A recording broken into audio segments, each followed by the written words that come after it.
Hello friends, welcome to Meenakshi Sivasankaran ஆன்மீக மற்றும் சாத்வீக சமையல். இன்று புதன்கிழமை, சித்திரை 9ஆம் நாள். ஒவ்வொரு புதன்கிழமையும் கடவுளுடைய ஸ்லோகங்களை பாடிக்கொண்டிருக்கிறேன். போன வாரத்தோட விநாயகர் பஞ்சரத்னம் முடிஞ்சது. இந்த வாரத்திலிருந்து மீனாட்சி அம்மன் பஞ்சரத்னம் நம்ம பார்க்கலாம். மதுரை என்றாலே நினைவுக்கு வருவது மீனாட்சி அம்மன் தான். இந்த சித்திரை திருவிழா தொடங்கி உள்ளது. இந்த திருவிழா நன்னாளில் மீனாட்சி அம்மனுடைய பஞ்சரத்னத்தை செவ்வாய் வெள்ளிதோறும் மீனாட்சி அம்மன் படத்துக்கு முன்னாடி திருவிளக்கேற்றி வைத்து ஸ்லோகத்தை சொன்னால் திருமண தடைகள் நீங்கி மங்களகரமான காரியங்கள் நிகழும். குழந்தை பேர் இல்லாதவர்கள் குழந்தை பாக்கியம் கிடைக்கும். கிரகங்களின் சூழ்நிலைகளிலிருந்தெல்லாம் விழுவாங்க. வீட்டில் எப்பவும் சுபிட்சமாக இருக்கும். இப்போ இந்த ஸ்லோகத்தை முதல் வாரம் இப்போ மொத்தம் 5 ஸ்லோகம் இருக்கு. இதுல முதல் ஸ்லோகம் இன்னைக்கு நம்ம பார்க்கலாம். ஸ்ரீ மீனாட்சி பஞ்சரத்னம் ஸ்ரீ சங்கர பகவத் பாதாள் அருளியது, அதாவது ஆதிசங்கரர் அருளியது.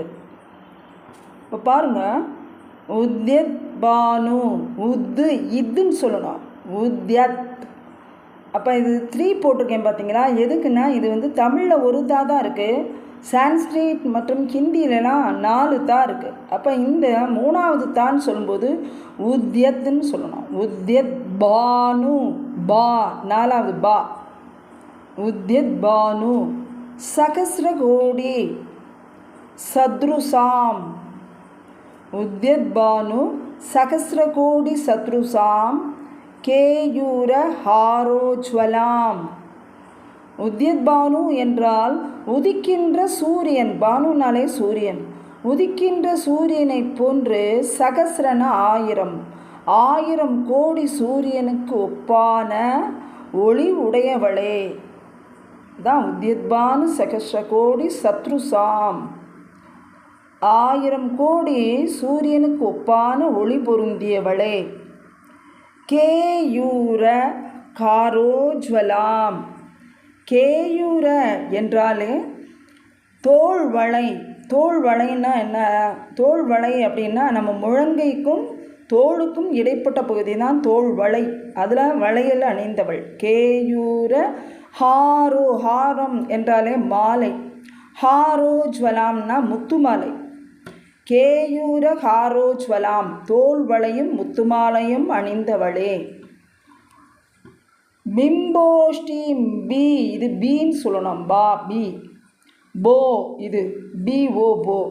பிம்போஷ்டீம் ஸ்மித தந்த பக்தி ருசிராம். இது வரைக்கும் பார்க்கலாம். பிம்போஷ்டீம், பிம்போஷ்டீம்னா கொவ்வைப்பழம் போன்ற உதடுகள். ஸ்மிதன புன்னகையுடன், கொவ்வை போன்ற இது உதடுகள் எப்படி இருக்கு? புன்னகையுடன்.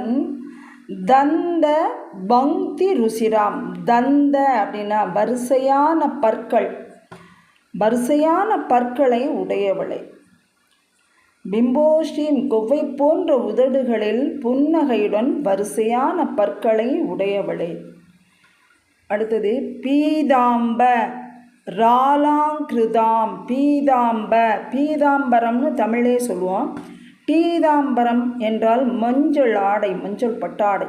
அதான் பீதாம்பராலாங்கிருதாம், மஞ்சள் பட்டாடை அணிந்தவளே. அடுத்தது விஷ்ணு பிரம்ம, பிரன்னு சொல்லணும், பிரம்மன்னு சொல்லக்கூடாது, பிர. விஷ்ணு பிரம்ம சுரேந்திர சேவித பதாம். விஷ்ணு பிரம்ம என்றால் பிரம்மா, விஷ்ணுவும் பிரம்மாவும். சுரேந்திர என்றால் இந்திரனும். விஷ்ணு பிரம்மா இந்திரன். சேவித பதாம் அப்படின்னா சேவிக்கும் பாதங்களை உடையவள், அதாவது அவர்களே வணங்கும் பாதங்களை உடையவள்.